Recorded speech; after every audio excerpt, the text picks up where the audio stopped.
একজন চাওয়ালা যদি দেশের প্রধানমন্ত্রী হতে পারে তাহলে আমি কেন পারবো না? একটা ছেলে যে জঞ্জাল সাফ করার কাজ করত আর সে যদি বিশ্বের অন্যতম ক্রিকেটার হয়ে দেখাতে পারে তাহলে আমি কেন পারবো না?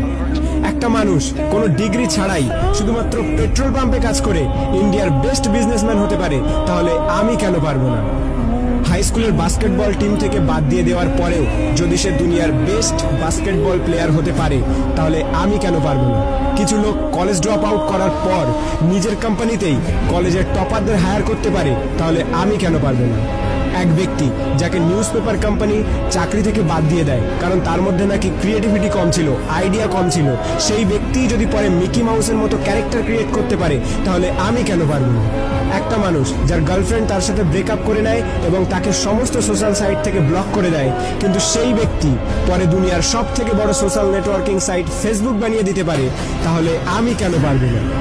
দুবার বিজনেসে ফেল হওয়ার পরে ডিপ্রেশনে গিয়ে পরপর 8 বার ইলেকশনে হেরে গিয়ে 9 বারের মাথায় আমেরিকার প্রেসিডেন্ট হতে পারে তাহলে আমি কেন পারবো না? এক ব্যক্তি যাকে নিজের কোম্পানি থেকে তাড়িয়ে দেওয়ার পরেও যদি অ্যাপেলের মতো কোম্পানি গড়ে তুলতে পারে তাহলে আমি কেন পারবো না? একটা মেয়ে যে 9 বছর বয়সে সেক্সুয়ালি অ্যাবিউজড হওয়ার পরেও 10 বছর বয়সে প্রেগনেন্ট হওয়ার পরেও লোকাল টিভি শো থেকে বের করে দেওয়ার পরেও অস্কার জিততে পারে এবং কোটি কোটি টাকা ইনকাম করতে পারে তাহলে আমি কেন পারবো না?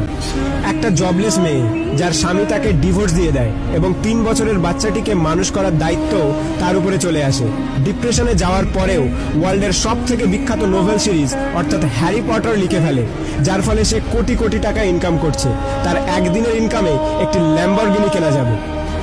এক ব্যক্তি যার পুরো বডি প্যারালাইজড, চলাফেরা তো দূরের কথা, নিজের আঙুল পর্যন্ত নাড়াতে পারে না, সে যদি ওয়ার্ল্ডের one of the best scientist হতে পারে তাহলে আমি কেন পারবো না? তোমরা সব জিনিসই অ্যাচিভ